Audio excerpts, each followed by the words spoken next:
प्यार में तोरा पिटाइल बानी घर से, मिलती नहीं खी बाबूजी के डार से। तो हेलो दोस्तों, मैं प्रदीप आपका स्वागत करता हूं एग्जाम एक्सप्रेस के यूट्यूब चैनल में। देखिए, पहले हम गाना गा के शुरू करते हैं ताकि आपका भी मन खुशी हो, मेरा भी कुछ दिल अंदर से गदगद हो। तभी देखिए, टेंशन लेके ज़िंदगी में कुछ नहीं होना, आराम से हंसते रहिए, हंसाते रहिए, खेलते रहिए, पढ़ते रहिए, पढ़ाते रहिए, ठीक है। तो चलिए, जैसा कि पिछले वीडियो देख लिए होंगे तो बताए थे कि इकोनॉमिक्स जो है से स्टार्ट किए थे मॉडल सेट, जिसमें बोले थे आपको कि टोटल हम 10 मॉडल सेट लेकर के आएंगे। तो पहला तो हो गया, ये सेकंड मॉडल सेट है, ठीक ना। तो चलिए फिर ज़्यादा समय वेस्ट नहीं करते हैं। अगर चैनल पर पहली बार आए तो चैनल को सब्सक्राइब कीजिए, लाइक कीजिए, शेयर कीजिए। और जो भी हम क्वेश्चन पढ़ा रहे हैं, मॉडल सेट करवा रहे हैं, इससे बाहर आपको एग्जाम में नहीं पूछा जाएगा, मेरा गारंटी है, ठीक है। और टोटल जो है से VVI है।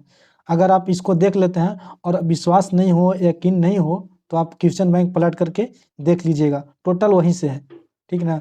और अगर आपको डिमांड हो तो हम फिर क्वेश्चन बैंक में लाने का प्रयास करेंगे। तो चलिए क्वेश्चन की ओर चलते हैं। व्यष्टि अर्थशास्त्र अध्ययन है, तो व्यष्टि अर्थशास्त्र जो है से किसका अध्ययन है? तो ये जो अध्ययन है बाबू, एक विशिष्ट फर्म की अध्ययन है। ऑप्शन नंबर सी हो जाएगा, ठीक ना। ये नहीं होगा, राष्ट्रीय आय की गणना उत्पाद राष्ट्रीय जैसी लग गया बाबू तो समष्टि में चला जाएगा, इसलिए ऑप्शन नंबर सी हो जाएगा, ठीक है। उसके बाद सेकंड नंबर क्वेश्चन है कि निम्न में से किसमें निजी एवं सार्वजनिक क्षेत्र का सह अस्तित्व होता है? यानी कि कहने का मतलब है कि निजी एवं सार्वजनिक क्षेत्र शामिल होते हैं किसमें? तो पूंजीवादी अर्थव्यवस्था में, समाजवादी में या मिश्रित में, इनमें से कोई नहीं। तो देखिए, ये जो दोनों शामिल होते हैं वे मिश्रित में होते हैं, ऑप्शन नंबर सी हो जाएगा। और हमारा देश का जो इकोनॉमिक्स है बाबू, इकोनॉमिक, वह है मिश्रित है। ये भी बात आप याद रखिएगा, कह के पूछता है कि भारत की अर्थव्यवस्था कैसी है, तो हमारा जो अर्थव्यवस्था है वह मिश्रित अर्थव्यवस्था है। उसके बाद है 3 नंबर कि उत्पादन संभावना वक्र की अवधारणा जुड़ी है। तो उत्पादन संभावना वक्र की जो अवधारणा है वह किससे जुड़ी है? तो ये सिमुलेशन से जुड़ी है, ऑप्शन नंबर ए हो जाएगा, ठीक है। देखिए, जहाँ एक्सप्लेन करने का होगा वहाँ हम खुद एक्सप्लेन कर करेंगे, जहाँ लगता है कि नहीं, जैसे अब देखिए, कोई अगर किसी ने थ्योरी दिया तो उसका नाम याद करिए। उसके बाद 4 नंबर है कि निम्न में से सेवा के उदाहरण है। तो सेवा के क्या चीज़ है? तो चिकित्सा के कार्य, अध्यापन के कार्य, वकील के कार्य, या इनमें से सभी। तो देखिए, जितना भी आप देख रहे हैं सभी जो है से सेवा का उदाहरण, इसलिए ऑप्शन नंबर डी हो जाएगा। जैसे उसके बाद है 5 नंबर कि निम्न में से कौन आर्थिक वस्तु है? तो आर्थिक वस्तु क्या चीज़ हो जाएगा? टेलीविज़न हो जाएगा, हवा हो जाएगा, सूर्य की रोशनी हो जाएगा, या नदी का पानी हो जाएगा।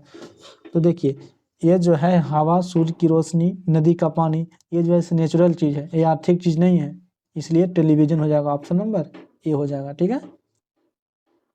उसके बाद है 6 नंबर क्वेश्चन है कि दुर्बलता की समस्या इसलिए है क्योंकि हमारे साधन क्या है? तो असीमित है। असीमित कहने का मतलब है कि बहुत सारे हैं, सीमित मतलब होता है कि लिमिटेड है, यानी कि लिमिट है। उसके बाद है पर्याप्त है, सफिशियंट है, नहीं। उसके बाद है बहुत ज़्यादा, बहुत ज़्यादा कहिए, असीमित कहिए, पर्याप्त कहिए, तीनों कुल मिलाकर देखिएगा तो एक ही बात है। लेकिन हमारे पास इतना साधन तो उपलब्ध नहीं है, इसलिए सीमित है, लिमिटेड है। इसलिए तो कहते हैं मोदी जी कि संसाधन पर ध्यान दो, बचा बचा के खर्च करो, इसलिए ऑप्शन नंबर बी हो जाएगा। उसके बाद है 7 नंबर कि किस प्रकार की अर्थव्यवस्था को मूल आर्थिक समस्याओं का सामना करना पड़ता है? तो किस प्रकार मूल आर्थिक समस्या कहने का मतलब है कि कहीं भी हो मूल आर्थिक समस्या तो सामना सबको करना पड़ता है, इसलिए समाजवाद, पूंजीवादी हो जाएगा, समाजवादी हो जाएगा, मिश्रित, इनमें से सभी हो जाएगा, सभी को समस्या का सामना करना पड़ता है। उसके बाद है 8 नंबर क्वेश्चन है कि सभी आर्थिक समस्याओं का कारण है। तो सभी आर्थिक समस्याओं का क्या चीज कारण है? तो असीमित इच्छा, सीमित साधन, विभिन्न प्रकार, प्रधानता, या इनमें से सभी। तो देखिए, सभी का जो आर्थिक समस्या है यही सब है। जैसे आप लोग कहीं डेरा लेकर पढ़ रहे हैं, ठीक ना, और कोई अगर आपको, तो कोई ना कोई तो ही होगा, लाल पीयर हरियर, ये तो आप समझ रहे हैं। तो असीमित साधन, अब वो बोल दिया कि हमको चोकोबार खाना है, तो आप उसको खिलाइएगा भी जरूर है, और नहीं खिलाएगा तो दूसरा के साथ चल जाएगा, यही बात है ना जी, हंसिए नहीं, आप ही को बोल रहे हैं, वो लाल टी शर्ट आप ही को बोल रहे हैं। हाँ, उसके बाद सेकंड नंबर है कि सीमित साधन, और पैसा भी तो आया जोड़ के, आपको आया महीना में 2,000, आपको रूम रेंट भी देना है। उसके बाद है विभिन्न प्रधानता, और बहुत सारे जिम्मेवारियाँ भी है कि कोचिंग फीस देना है, तो कोचिंग फीस तो आप ऑनलाइन फ़ायदा उठा ही रहे हैं, लेकिन घरे कहिएगा क्या चीज़ कि हम पढ़ रहे हैं, इसलिए इनमें से सभी हो जाएगा ऑप्शन नंबर डी। और देखिए आप इंजॉय लेकर के पढ़िए, टेंशन लेने से कोई फ़ायदा नहीं है, और टेंशन में आप कुछ भी नहीं कर सकते, इसलिए आराम से पढ़िए, इंजॉय लेते रहिए, और जो भी पढ़ा रहे हैं इनफ है, खाली आप ध्यान से पढ़िए, ठीक है।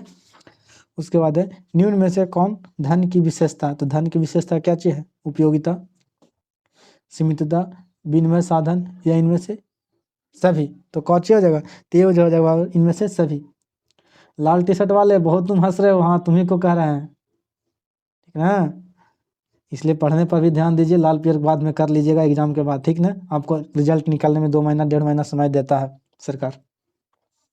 उसके बाद है अर्थव्यवस्था की केंद्रीय समस्या क्या है, तो अर्थव्यवस्था की क्या चीज़ केंद्रीय समस्या है, साधनों का आवंटन, साधनों का कुशलतम प्रयोग, आर्थिक विकास, या इनमें से कोई नहीं। तो देखिए ये जो है बाबू से अर्थव्यवस्था की केंद्रीय समस्या ये सब नहीं है, अरे साधन के आवंटन यानी साधन को बांटना है, तो ये आर्थिक समस्या नहीं है, केंद्रीय समस्या, इसलिए ऑप्शन नंबर डी हो जाएगा, ठीक ना।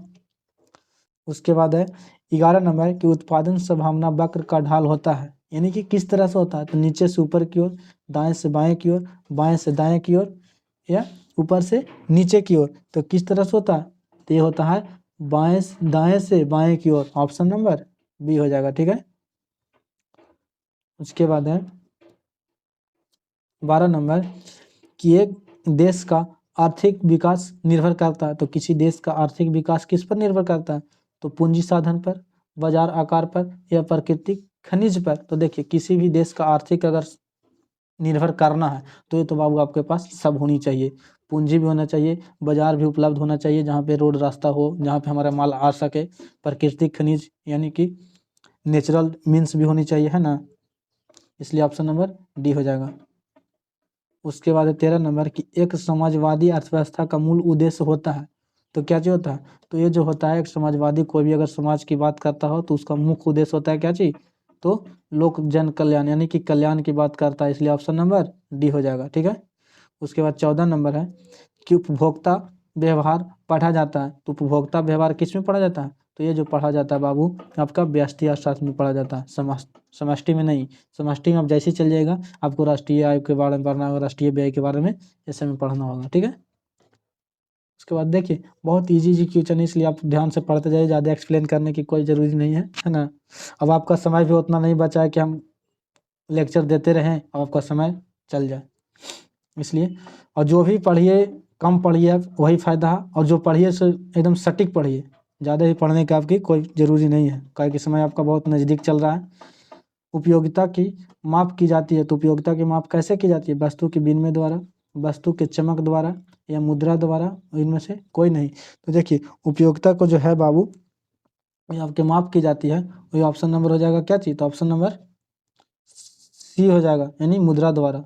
उसके बाद गोसेन का प्रथम नियम क्या है, तो गोसेन का प्रथम नियम क्या चीज होता है, तो मांग का नियम, सम सीमांत उपयोगिता, सीमांत उपयोग के ह्रास नियम, या उपयोगिता की बचत। तो देखिए गोसेन साहब ने दिए थे प्रथम नियम में दिए थे बाबू कि सम सीमांत उपयोगिता के नियम ही दिए थे। उसके बाद है 17 नंबर है कि सम सीमांत उपयोगिता नियम प्रतिपादन है, तो कैसे से प्रतिपादन है, तो किसने किया था, तो गोसेन साहब ने ही किए थे। उसके बाद 18 नंबर है कि सब सीमांत उपयोगिता की गणना हम करते हैं, तो कैसे करते हैं, तो ये जो करते हैं ऑप्शन नंबर ए हो जाएगा delta UT by delta Q. उसके बाद है अब देखिए इस मॉडल सेट में हम टोटल 20 क्वेश्चन करवाएंगे, है ना। उसके बाद अगला मॉडल सेट में हम करवाएंगे जब कुल उपयोगिता अधिकतम होता है तब सीमांत उपयोगिता क्या चीज होता है, तो जब कुल उपयोगिता अधिकतम हो तो सीमांत उपयोगिता क्या चीज, तो निगेटिव हो जाएगा, ऑप्शन नंबर बी हो जाएगा। इसलिए हम इसमें 20 को करवा रहे हैं कि ताकि हमको कोई अर्जेंट कॉल आया है तो हमको जाना भी जरूरी है, इसलिए 20 नंबर है कि निम्न में से कौन सत्य है, तो कौन सत्य हो जाएगा, तो ये जो हो जाएगा क्या चीज, total UT plus total UT यानी कि टोटल यूटिलिटी बोलते हैं उसको, ठीक ना, तब तक उच्च होता है जब तक एमयू धनात्मक होता है, टोटल यूटिलिटी तब तक उच्च होता है जब तक एमयू शून्य होता है, या टोटल यूटिलिटी गिरने लगता है जब एमयू क्या चीज होता है, ऋणात्मक होता है। तो देखिए ऑप्शन में दे दिया अंतिम में कि इनमें से सभी, तो ये क्या हो जाएगा, तो ये जो हो जाएगा बाबू आपका इनमें से सभी हो जाएगा, है ना, इनमें से सभी, ये जो टोटल बात बोल रहा है ये सब सही है। उसके बाद है, देखिए चलिए पढ़ा देते हैं, कोई बात नहीं है। 21 नंबर है कि भारत में किसे बैंक ऑफ बैंक यानी कि बैंकों का बैंक ऑफ बैंक का मतलब होता है बैंकों का बैंक, किसे कहा जाता है, तो भारतीय रिजर्व बैंक को, स्टेट बैंक ऑफ इंडिया को, बैंक ऑफ इंडिया को, या सेंट्रल बैंक ऑफ इंडिया को। तो ये जो होता है भारतीय रिजर्व बैंक को कहा जाता है, ऑप्शन नंबर ये हो जाएगा, ठीक है। उसके बाद 22 नंबर क्वेश्चन है कि निम्न में से कौन मुद्रा का प्रथम कार्य है, यानी प्राथमिक कार्य है, तो क्या चीज, विनिमय का माध्यम, मूल का मापन, या मूल का संचय। तो देखिए प्राथमिक जो कार्य होता है क्या चीज होता है, तो ये आपका जो प्राथमिक कार्य होता है बाबू, वे विनिमय का माध्यम भी है, मूल का मापन भी है। अगर कोई वस्तु लेना है तो उसको पैसा देना होगा, और अगर कोई वस्तु को लेना है तो कितना में लेना है, ये भी तो बात होता है। इसलिए विनिमय के माध्यम भी है और विनिमय के मापन भी है, ऑप्शन नंबर सी हो जाएगा। उसके बाद है 23 नंबर क्वेश्चन है कि निम्न में से कौन मुद्रा का द्वितीय कार्य है, तो प्रथम कार्य तो देख लिया, विनिमय हो गया, मापन हो गया, दूसरा कार्य जो है से मूल का हस्तांतरण, मूल का संचय, ये और बी दोनों, या इनमें से कोई नहीं। तो तीसरा जो कार्य होता है बाबू ये होता है मूल का हस्तांतरण और मूल का संचय, ये दोनों होता है, ठीक है। उसके बाद है 24 नंबर कि मुद्रा कार्यों में सम्मिलित होता है, तो मुद्रा कार्यों में क्या चीज सम्मिलित होता है, तो मूल निर्धारण, मूल का संचय, विनिमय का माध्यम, उपयुक्त में से सभी। तो देखिए मुद्रा कार्य में ऊपर पढ़ लीजिए क्या चीज होता है, इसलिए ऑप्शन नंबर डी हो जाएगा। उसके बाद 25 नंबर है कि निम्न में से कौन मुद्रा का कार्य नहीं है, तो मुद्रा का कार्य क्या चीज नहीं है, तो जस्ट पीछे पढ़े हुए, मुद्रा का मूल का भी मापन करता है क्या चीज, तो मुद्रा करता है मूल का हस्तांतरण, मूल का संचय, या मूल का स्थिरीकरण। तो क्या चीज हो जाएगा, तो ये जो हो जाएगा बाबू आपका मूल का स्थिरीकरण मुद्रा का कार्य नहीं है, ऑप्शन नंबर डी हो जाएगा। उसके बाद 26 नंबर क्वेश्चन है कि भारत का सबसे बड़ा बैंक कौन है, तो सबसे बड़ा जो बैंक है बाबू आरबीआई, भारतीय रिजर्व बैंक, ऑप्शन नंबर ये हो जाएगा। उसके बाद 17 नंबर कि भारत में करेंसी नोट जारी करता था कौन, वित्त मंत्रालय, वित्त सचिव, सेंट्रल बैंक ऑफ इंडिया, या भारतीय रिजर्व बैंक। तो देखिए जो है ना करेंसी जो नोट जारी करता है वो आरबीआई, भारतीय रिजर्व ऑफ इंडिया करता है, लेकिन कह देगा 1 रुपया का नोट जारी कौन करता है, तो ये जो हो जाएगा से वित्त मंत्रालय हो जाएगा। ये भी ध्यान में रखिएगा, दोनों क्वेश्चन आपको आता है, ठीक है। उसके बाद 28 नंबर की भारतीय रिजर्व बैंक की स्थापना कब हुई थी, तो भारतीय रिजर्व बैंक की स्थापना जो हुआ था बाबू वे कब हुआ था, 1947 में, 1947 में, 1935 में, 1937 में, 1945 में, तेज हुआ था बाबू 1935 में, ऑप्शन नंबर बी। उसके बाद है मौद्रिक नीति संबंधित है क्या चीज से, लोक व्यय से, कार से, लोक ऋण से, या खुला बाजार नीति से। तो ये जो संबंधित है बाबू ये खुला बाजार नीति से, मौद्रिक नीति जो है से क्या चीज है, तो खुला बाजार नीति से संबंधित है। उसके बाद सेंट्रल बैंक ऑफ इंडिया क्या है, तो सेंट्रल बैंक ऑफ इंडिया क्या चीज है, तो वाणिज्य बैंक है, केंद्रीय बैंक है, अवाणिज्य बैंक है, या इनमें से कोई नहीं। तो सेंट्रल बैंक ऑफ इंडिया जो है से वाणिज्य यानी कॉमर्शियल बैंक है, ऑप्शन नंबर ये हो जाएगा। उसके बाद 31 नंबर के निम्न में से कौन सही है, तो क्या चीज सही है, एमपीसी प्लस एमपीएस बराबर 0, एमपीसी प्लस एमपीएस बराबर 1 से ज़्यादा, ठीक, 1 से कम, ठीक ना, और एमपीसी प्लस एमपीएस बराबर 1, एमपीसी प्लस एमपीएस 1 से छोटा। तो क्या चल जाएगा, तो इसका जो मेन है बाबू option number C, MPC plus MPS बराबर 1 होता है। ये बात 32 नंबर है कि APC plus APS, APC plus APS बराबर क्या चीज होता है, तो एपीसी प्लस एपीएस जो बराबर होता है बाबू वही 1 होता है, ठीक है। वो पूछ रहे सी प्लस एस बराबर 1 होता है, ये आप याद रखिएगा। पहले एपी लगा दे, बीपी लगा दे, डीपी लगा दे, कोई मतलब नहीं है। उसके बाद है एपीसी की मान होती है, तो एपीसी का मान क्या चीज होता है, तो एपीसी का जो मान होता है बाबू वो 0 से अधिक या 1 से कम होता है। एपीसी का मान 0 से अधिक या 1 से कम होता है, ठीक है। उसके बाद है 34 नंबर है कि एनएनपी मार्केट प्राइस, एनएनपी मतलब होता है, एनएनपी जो मापा जाता है वो क्या चीज लिखा था, एमपी, यानी कि मार्केट प्राइस पर क्या होता है, तो एनएनपी बराबर फार्मूला जो होता है बाबू ये होता है जीएनपी मार्केट प्राइस मैंने से हरास जो घटा देंगे तो एनएनपी मार्केट प्राइस बन जाएगा। उसके बाद 35 नंबर